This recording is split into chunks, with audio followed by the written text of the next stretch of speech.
rapport ak mandat bu Cheikh Ba war a diriger Union des magistrats du Sénégal at yi ñu jëm.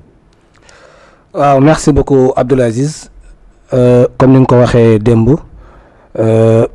Union des magistrats du Sénégal tase nañ def renouvellement seen bureau loolu nag je pense que ça n'a rien à voir dans le cadre institutionnel. C'est un syndicat qui défend les intérêts moraux et matériels de ses membres mu ngi mel ni nga ne ma syndicat wu enseignants yi dajee nañ barki démb wala barkaati démb def renouveler seen bureau wala nga ne ma syndicat wu waa santé dajee nañ. maintenant nag li si am solo mooy dafa am circonstance bu mu taseel. moo waral waxtaan bi.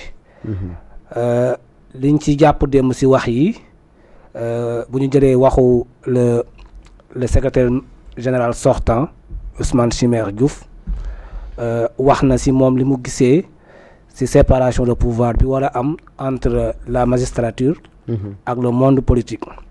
mais man j'ai toujours l'habitude de dire dama am toujours min di wax ne ñun suñu réew yi dañuy dox si jiital suñu bopp.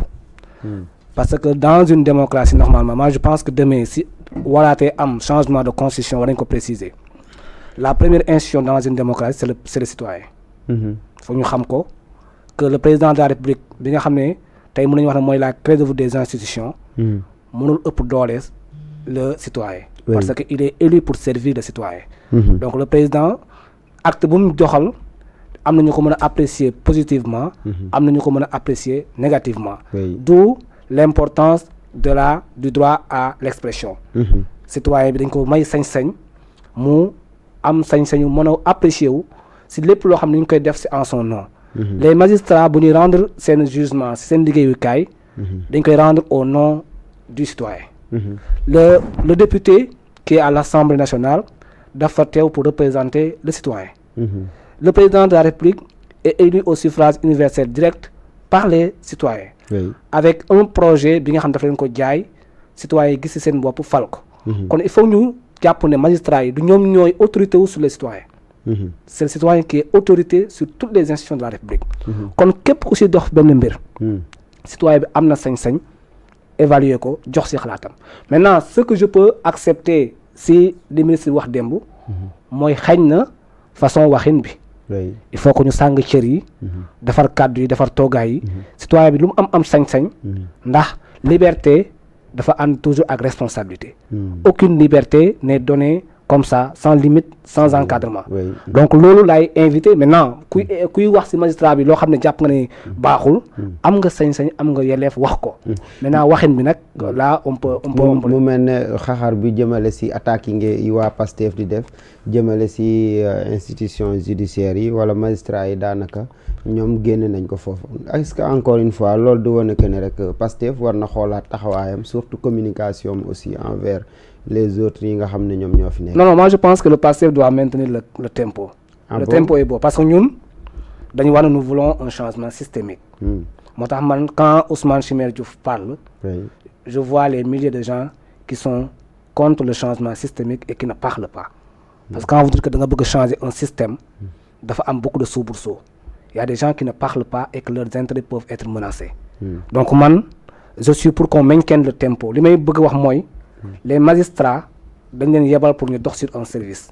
ki leen yebal bu yéegee ne dox bi dafa yéex. dina wax ne dox bi dafa yéex. donc loolu man je ne trouve aucun problème. Je pense que le PASTEF maintenant nag je ne cautionne pas. façon waxin bu nekk. yow mii Abdoul Aziz. tey en tant que citoyen wax naa la sànq ne le citoyen mooy la première institution. donc citoyen boobu. dafa war a am nu ñu waxee moom. dafa war a am nu ñu dañ ko war a définir. on doit bannir l'injure. on doit bannir tout ce qui est insulte, tout ce qui est propos discordants. Maintenant nag si wàllum liggéey bi ku si nekk li ñu la sant taxawaay bi nga si war a am citoyen dafa war a am devoir dafa am droit pour évaluer man par exemple j'ai entendu le Ousmane Chimère Diouf. On a ici au Sénégal accusé le Conseil constitutionnel de corruption. On n'a pas entendu l'Union des magistrats ñu wax si. Un parti politique a accusé en 2024 le PDS, le Conseil constitutionnel vraiment de corruption. On n'a pas vu un communiqué de l'Union des magistrats. On a vu un juge Ngor Diop à Podor nekk di juger un citoyen exécutif jox ko injonction mu bañ ñu affecté ko en pleine audience. L'union des magistrats n'a pas communiqué. On a vu le juge Sabassi Faye qui rend un jugement. Ñu envoyé institution générale des affaires judiciaires mu dem pour bundu xatal ko. On n'a pas vu un communiqué de l'union des magistrats parce que bundu xatal mooy Sabassi dañ ko indil benn dossier mu àtte ko wax li nga mu jàpp ne moom la yoon wax ba mu paree il a dit le droit ñu non en fait ñoom union des magistrats non c'est-à-dire xam nga foofu noonu da nga ne bundu xatal waaw non bundu xatal mooy quand un juge daa ngi dégg dans le secret de ses délibérations def li nga xam ne jàpp na ne moom la yoon wax warul am en retour yaa ngi dégg ay décision dégg na d'abord ba mu defee jugement bi on a vu le communiqué de l'agence judiciaire de l'État le lendemain wu jugement aussi Sabassi Faye bi dégg gis nañu communiqué wu agence judiciaire de l'État boobu li ñu doon xaar ci union des magistrats mooy ba mu gisee communiqué agence judiciaire de l'État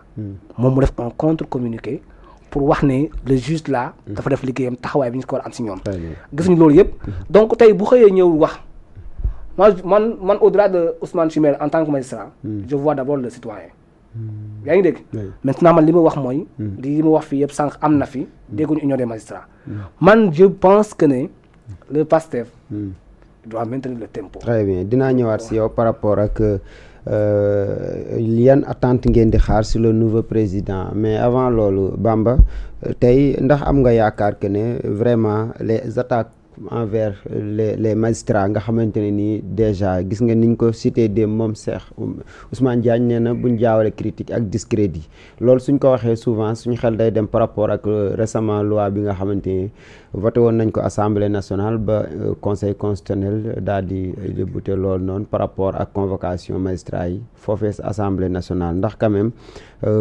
même question bi Pastef waruñu def attention encore envers les institutions par rapport ak yenn attaque ak yenn kàddu yoo xam ne dañ ko yëkkat di ko teg seen kaw.